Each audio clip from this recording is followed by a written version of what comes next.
There's this thing that always happens in group settings where like one person will share a story of something that happened to them earlier that day that has to do with like catcalling or being harassed in the street, and then like every other woman or gender non-conforming person in that group will pipe up with a story that's happened to them. Like everybody has a story like that, or more than one story. It's just like a weird part of our lives now, and I don't think that we've like accepted it, but I think that we discuss it in the safest way that we can, and we deal with it in our way, which is just to share stories and validate feelings about it, because we've all been there. You may remember this, but like last year there was this trend of videos that went viral that had to do with street harassment and catcalling, and there were a lot of different videos.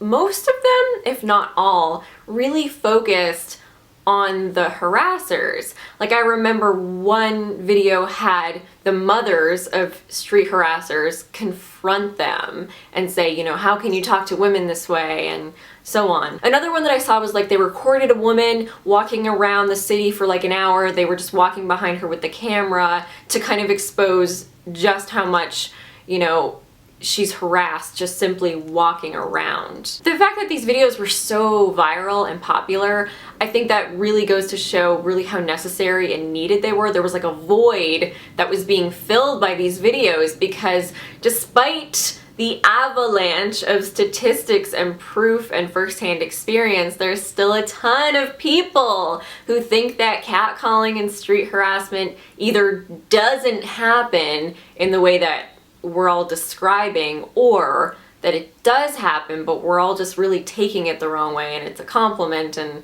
we just need to get over it. I'm almost too tired to have that conversation anymore. Like, it's just exhausting. It's tiring to have someone tell you that your firsthand experience is not a credible source, and neither is the extensive documentation that this is something that we have to start facing when many of us are children. It's hard to give advice on how to deal with harassment, because every time it happens, and it doesn't matter how many times it's happened to you, every time it happens it's like a totally new situation, and you play this game of like, do I respond, or is responding gonna create a situation where this person becomes violent or angry, or, you know, the harassment is worse, or do I completely ignore it and then maybe spend the rest of my day feeling just totally crap and wishing that I'd said something. It's a totally new situation every time. It doesn't matter how many times you've dealt with harassment, it's like every new situation, you're really navigating it in a unique and different way. You know, you don't want to take things lying down. You don't want to allow yourself to be mistreated, but you also don't want to put yourself in danger, because you don't know anything. This is a stranger. It's a stranger. You don't know if responding at all, even to just say, please, you know, discontinue what you're doing, will put you in a dangerous situation. That's the terrible part. I see so many people who are just like, you know, you don't have to deal with that, you should just yell something back. And it's like, yeah, I could do that, but you have to weigh the pros and cons of each unique situation and know that there are a lot of people who, if you yell something back, will respond incredibly negatively, and it will go very badly for you. So I don't know that I could say this is the right way to deal with street harassment, because I don't think it's fair to make a blanket statement like that, you know? All I can say is that if someone is making you feel uncomfortable, trust in that feeling. It's so easy to convince yourself that you're just being paranoid and that your discomfort is not coming from a real and, you know, tangible place, but I don't know, my advice would be to trust your discomfort. If something is making you uncomfortable, you have to trust in that feeling, and that is your body's signal to tell you remove yourself or get to a safer place, or, you know, any of the many responses you could have to such a situation. So this is something that a friend told me recently, and I tried it and I put it into action and I found it to be very successful, so I wanted to pass it on to you. If you witness catcalling or harassment, there is a way that you can help. A lot of the time we have an instinct to respond directly to the harasser's behavior. For example, telling them where they should go and what they could do to themselves there. But the problem with doing that, even though it's so satisfying, is that you are rewarding the harasser with a response, and you're ignoring the victim by proxy. A negative response even though it's satisfying, it's still a response. You're still giving that person validation. And also, I mean, on some level, it's a little bit for us because it feels good to whip out a clever retort. We've all been there. I've definitely done this. It feels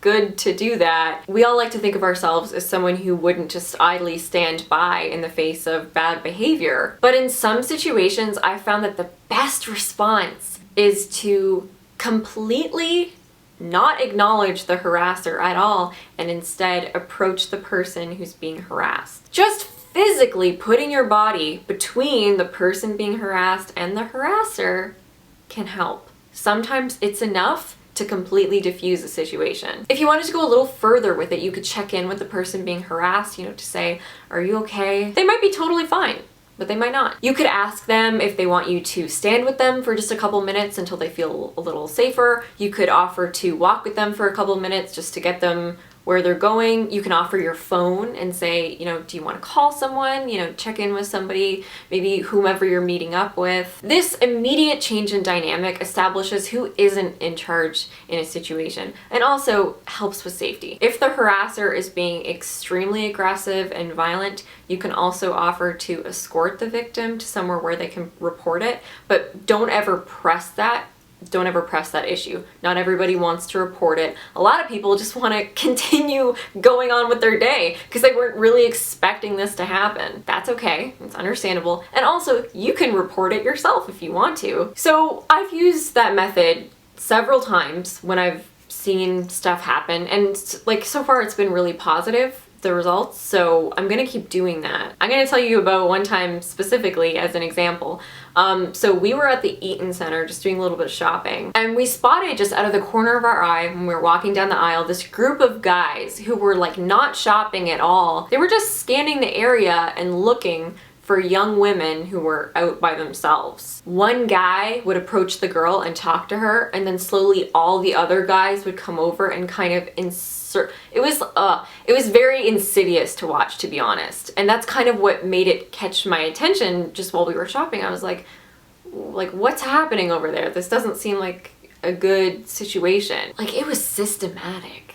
It was really uncomfortable to watch. So in this particular situation, I saw it happen to this young girl who's around my age, and you could tell from her body language that she was incredibly uncomfortable, but she didn't really know how to remove herself. It's hard when you're by yourself to do that. So we later found out that this was actually a meetup for a large group of men who essentially stake out locations like shopping centers and stuff like that and harass women until they get their number or get them to go somewhere with them. It's incredibly gross. We went over to them and we stood really close to their group, and we looked them in the eyes and we just maintained eye contact. Our very presence was enough to deter them because they immediately walked away from that girl. Once they were gone, we, said hi, we saw you, you looked uncomfortable. We checked in with her to see if she was okay, and she was obviously very flustered and upset. So we just talked to her for a couple minutes. We stayed with her, until she felt safe enough to continue her shopping. And then once she was, on her way, we went and found mall security and reported the situation to them.